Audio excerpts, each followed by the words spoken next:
नमस्कार। स्वामी नारायण जो कि परब्रह्म परमात्मा का महामंत्र है, उस मंत्र को जपना एक तरह से साधक का परब्रह्म की भक्ति में होना भी है। जैसा कि स्वामी नारायण में से स्वामी का मतलब होता है ब्रह्म रूप जो हैं या फिर आत्म स्थिर जो होते हैं, जिन्हें ये बोध हो जाता है कि मैं हूँ कौन, जिन्हें अनुभूति हो जाती है, तो वो शुद्ध स्वामी होते हैं। और जो स्वामी हो जाते हैं वही नारायण यानी कि परब्रह्म परमात्मा की भक्ति कर पाते हैं। तो स्वामी नारायण का ये सीधी और सरल भाषा में मतलब होता है कि ब्रह्म रूप होकर परब्रह्म की भक्ति की जा रही है, या फिर ब्रह्म और परब्रह्म का एकाकार हो रहा है, या फिर हम इंसान अपने इस शरीर में आने का जो हमारा वास्तविक मकसद होता है, उस मकसद पर हम चल रहे हैं।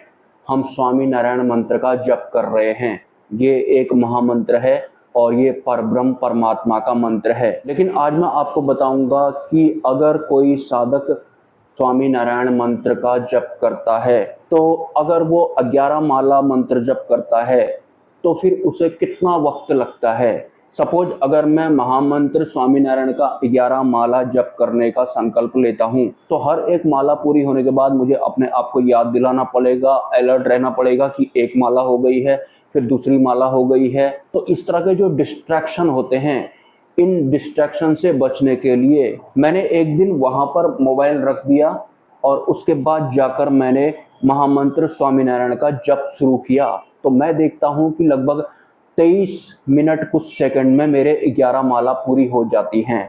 मतलब लमसम आप 25 मिनट मान के चलो, मतलब 25 मिनट में 12 माला हो जाएंगी, 13-14 माला भी हो सकती हैं, लेकिन 11 माला से ऊपर होंगी। तो मैं 25 मिनट के अकॉर्डिंग महामंत्र स्वामी नारायण का जप करता हूँ। हालांकि मंत्र जप करने के लिए आपके पास में गुरु आज्ञा होनी चाहिए। हालांकि बिना आज्ञा के भी आप जप कर सकते हैं, लेकिन गुरु आज्ञा है तो वो और भी ज्यादा बेटर रहता है।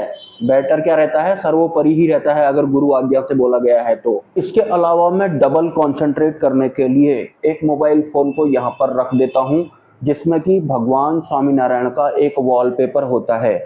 उस वॉलपेपर में मैं कंसंट्रेट भी साथ में करता हूँ और टाइम भी मुझे साथ में दिख रहा होता है। तो सिंपली वहां पर भगवान स्वामी नारायण का वॉलपेपर भी लाइव में चल रहा होता है, या फिर मेरे गुरुजी का फोटो लाइव में चल रहा होता है और टाइम भी मुझे साथ में दिख रहा होता है।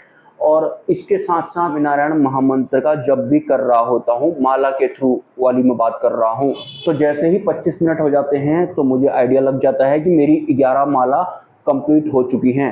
आप में से अगर कोई स्वामी नारायण मंत्र का जप करता होगा तो आप बताना कि आपको कितना वक्त लगता है कितनी माला करने में, क्योंकि हर किसी की माला जपने की स्पीड अलग अलग होती है, लेकिन नॉर्मली सेम ही होती है। लगभग थोड़ा बहुत सेकंडों के हिसाब से इधर उधर हो जाता होगा, लेकिन कॉन्सेंट्रेट को ज्यादा बढ़ाने के लिए आप वर्बली भी जप कर सकते हैं। हालांकि आप वाचिक जप भी कर सकते हैं, मतलब मन में भी आप जप कर सकते हैं। मैं तो ज्यादातर मन में ही करता हूँ, लेकिन कभी कभी मुझे ऐसा लगता है कि मैं कंसंट्रेट नहीं कर पा रहा हूँ, तो मैं दो तीन जो शब्द हैं मंत्र के वो वर्बली भी बोलने लगता हूँ। ऐसा करने से जप में मेरा जो ध्यान है थोड़ा और ज्यादा टिक जाता है। हालांकि मंत्र जप शुरू करने से पहले मैं एक धूप बत्ती यहाँ पर मंदिर में जला लेता हूँ और उसके बाद यहाँ पर बैठकर माला के थ्रू मोबाइल फोन के वॉलपेपर में कंसंट्रेट करके मैं जप करता हूँ।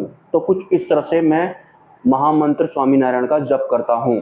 और कभी कभी तो मैं भगवान स्वामी नारायण के वॉलपेपर पर या फिर मेरे गुरुजी के वॉलपेपर पर खुली आंखों से कंसंट्रेट करता हूँ, कभी कभी बंद आंखों से करता हूँ। तो मंत्र जब भी मैं कभी कभी खुली आंखों से करता हूँ और कभी कभी बंद आंखों के साथ में करता हूँ। लेकिन टोटल मिलाकर मुझे 11 माला जप करने में लगभग 25 मिनट का वक्त लगता है। और उसके बाद या तो उसके तुरंत बाद ही मैं जो वचनामृत जो बुक है, जो ग्रंथ है, परब्रह्म का जो ग्रंथ है, उसके 2 वचनामृत मैं पढ़ लेता हूँ। हालांकि इनकी क्वांटिटी भी बढ़ जा सकती है, कम तो नहीं होती है, बढ़ भी सकती है, लेकिन इसका कोई टाइम फिक्स नहीं होता है। मैं कभी भी 2 वचनामृत पढ़ लेता हूँ जब भी मेरे को ठीक लगता है। और जैसा कि मैंने आपको बताया कि ये जो वचनामृत है ये ग्रंथ है परब्रह्म परमात्मा का।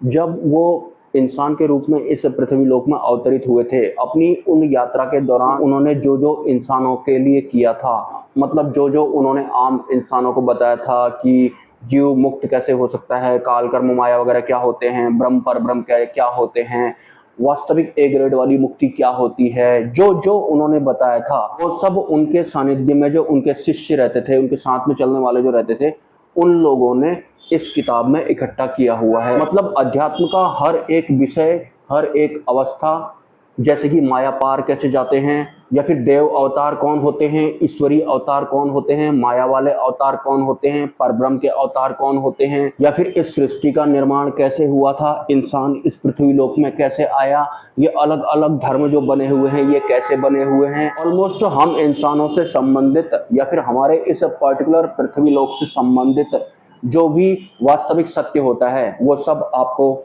इस बुक में, इस ग्रंथ में पढ़ने को मिलता है।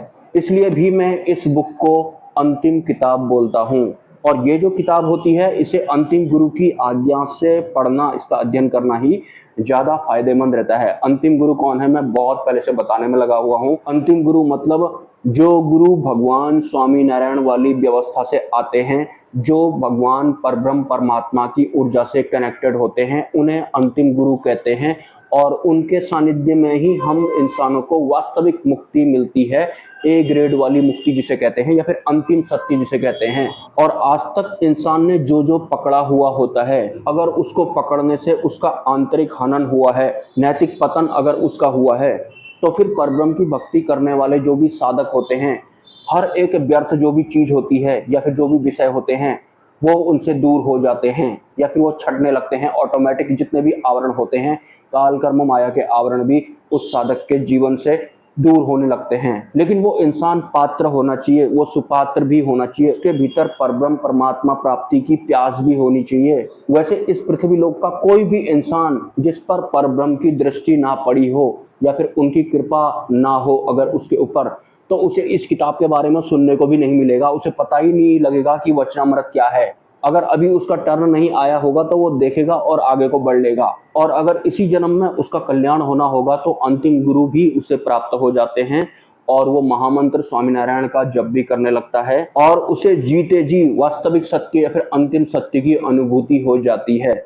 लेकिन वो सिर्फ उसे ही पता होता है, या फिर जो भगवान स्वामीनारायण की ऊर्जा से कनेक्टेड होते हैं सिर्फ उनको ही पता होता है। माया से जो कनेक्ट होते हैं या फिर अन्य आवरणों से जो कनेक्ट होते हैं वो भगवान स्वामीनारायण वाली व्यवस्था के शिष्यों को या फिर गुरुओं को नहीं पहचान सकते हैं। परमात्मा की अनुभूति परमात्मा के चाहने से ही प्राप्त होती है।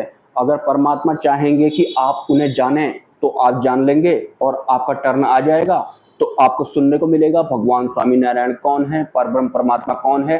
परमात्मा भी अवतार लेते हैं, देवता ईश्वर माया वगैरह तो अवतार लेते ही हैं, लेकिन एक बार परमात्मा भी अवतार लेते हैं, लेकिन वो इन सबसे बिल्कुल परे होते हैं, बिल्कुल हटके होते हैं, उनके अवतार की बात ही अलग होती है। इस पृथ्वी लोक या फिर इस ब्रह्मांड की उत्पत्ति के विषय में या फिर परब्रह्म परमात्मा की उत्पत्ति या फिर उनके वास्तविक सत्य के विषय में आज तक जितने भी कयास लगाए गए हैं या फिर जितने भी कोशिशें की गई हैं, वो सभी कोशिशें या फिर वो सभी प्रयास या फिर वो सभी जानकारियां सत्य तो हैं, लेकिन वो पूर्ण सत्य नहीं है या फिर वो अंतिम सत्य नहीं है। तो परब्रह्म परमात्मा के विषय में या फिर इस ब्रह्मांड की उत्पत्ति के विषय में जो अंतिम सत्य या फिर वास्तविक सत्य आपको जानने को मिलता है वो परब्रह्म परमात्मा के इस ग्रंथ में ही जानने को मिलता है, जिसे कि वचनामृत कहा जाता है। मतलब हर एक विषय का अंतिम सत्य वास्तविक सत्य आपको इस किताब में जानने को मिलता है। नमस्कार।